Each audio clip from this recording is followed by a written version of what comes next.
So what's the offseason been like? What's the summer been like trying to get 3 new quarterbacks ready to go after having Mason? Well, it's been interesting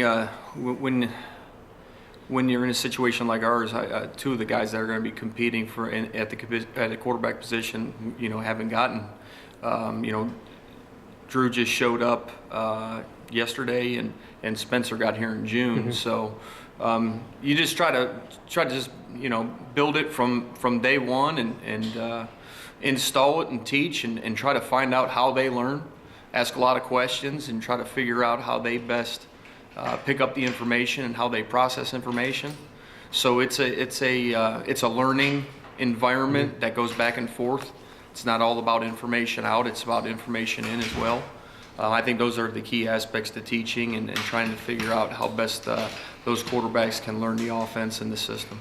Going back to Big 12 Media Days, Coach Gundy said that Cornelius, as of now, is the guy. How's he looked after 3 years in the system and connecting with some of those receivers? It looks like he's been in the system for quite some time. He knows the schemes, he can anticipate his reads and his throws, rather, and that's a big part of it, knowing where everybody's going to be and not have to think about it, knowing that, and muscle memory, and he does a lot of things when things break down. He's got some athleticism, and he can throw on the run. So, Taylor knows the system.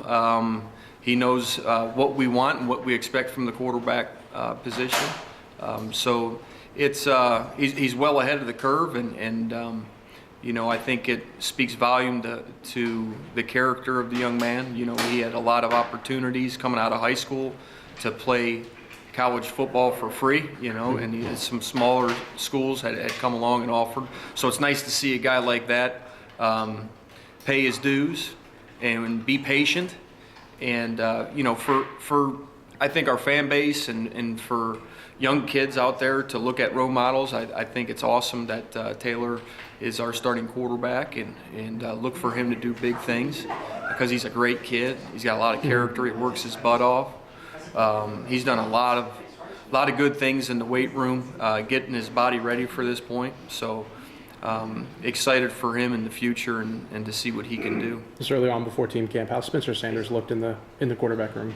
In the quarterback room meetings, Spencer's taking it all in. There's it's a process to go through. So you take 3 steps forward and it's 1 step back, and then you just try to continue to grow and teach, and you really don't know anything until you do it. We can talk all we want, we can get on the board, we can watch all the video we want, and guys learn the offense in different ways. So sometimes guys are a little bit better if they have to draw it up, and if they have to coach it, and if they have to teach it, and then sometimes it's a little bit better with more video with certain guys. But we won't really know until he starts playing and doing how much he really does know, how much vision he has, and obviously from high school tape and all the in-person evaluations we've done on him, he's a superb prospect and player. But now it's time to learn our stuff, and we'll evaluate that as we get through our practices here in fall camp. Thanks. You're welcome.